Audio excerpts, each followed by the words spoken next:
The theater was already buzzing before she ever stepped onto the stage. Whispers floated through the audience like electricity. "Did you hear who she is?" "No way, that can't be true." When the announcer finally said her name, there was a noticeable pause, as if even the room needed a second to breathe. She was just 12 years old, small, nervous, clutching the microphone with both hands. But the name behind her carried the weight of music history. Elvis Presley, the king, a legend too big for time itself.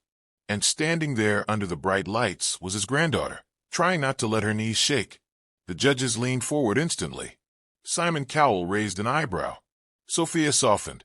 The crowd wasn't sure whether to expect greatness or pressure too heavy for a child to carry. She introduced herself quietly, her voice barely above a whisper, and admitted something that made the room go silent. "People don't see me as me. They see his shadow." From the very first moment, it was clear. This wasn't just another audition. This was a girl fighting to be heard as her own voice, not an echo of a legend. Growing up, her life was anything but normal. While other kids sang in school choirs without a second thought, every time she opened her mouth, people listened differently. Some expected magic. Others waited for disappointment. At family gatherings, old vinyl records played endlessly. Jailhouse Rock, Can't Help Falling in Love. And though she loved her grandfather's music, it sometimes felt like it left no space for her own. She spoke softly to the judges about nights spent practicing alone in her bedroom, singing not to impress anyone, but to understand herself. She admitted there were days she wished she could change her last name, just to sing without expectations. The audience felt it. This wasn't arrogance. This was a child carrying generational pressure most adults would crumble under. Simon asked the question everyone was thinking. "Why come here?" Her answer landed like a heartbeat. "Because this is the only place where dreams are bigger than fear." The room exhaled together. When the music began, it wasn't an Elvis song. That choice alone shocked people. A slow, emotional original ballad filled the theater. Soft piano, gentle strings, raw and vulnerable. Her eyes closed as she sang the first note, and something extraordinary happened. The nerves vanished. Her voice wasn't loud. It wasn't flashy. It was honest. Every lyric sounded lived in, as if the song had been written from nights of quiet tears and unanswered questions. She sang about identity, about being seen, about loving someone so famous you never get to meet them the way others do. Midway through the song, her voice cracked, not from weakness, but from truth, and the audience leaned in closer, afraid to breathe. By the second chorus, people were wiping their eyes. Even Simon had gone completely still. This wasn't a child imitating greatness. This was a young artist discovering it. As the final note lingered in the air, no one clapped. Not because they didn't love it, but because the moment felt sacred. Then, slowly, one person stood. Then another. And another.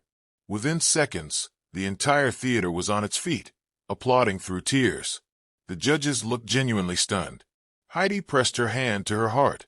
Sophia whispered, "Oh my God." Simon waited longer than usual before speaking, as if choosing his words carefully. "You didn't try to be Elvis," he finally said. "And that's exactly why this worked." He praised her courage for stepping away from the obvious and letting the world meet her. The crowd roared again. She covered her mouth, tears streaming freely now, overwhelmed by something she had rarely felt before, acceptance without comparison. Then came the moment that would live forever. One judge stood up and walked toward the golden buzzer, speaking as they went. "You came here carrying a name the world already knows," they said, voice trembling. "But tonight we learned yours." Before she could process the words, the buzzer was pressed. Gold confetti exploded from above, raining down like a promise. She collapsed to her knees, sobbing, laughing, completely undone. The audience screamed. The judges clapped through tears. Somewhere between the falling gold and the thunderous cheers, something inside her healed. For the first time, she wasn't Elvis Presley's granddaughter. She was an artist with a future of her own. Later, backstage, she hugged her family tightly, still shaking from disbelief.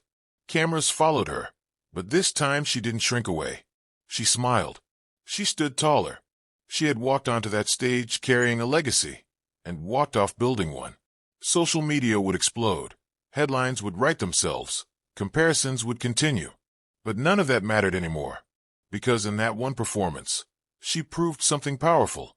You can honor the past without living inside it. You can carry history without being trapped by it. And sometimes, the bravest thing a young voice can do is sing its own truth.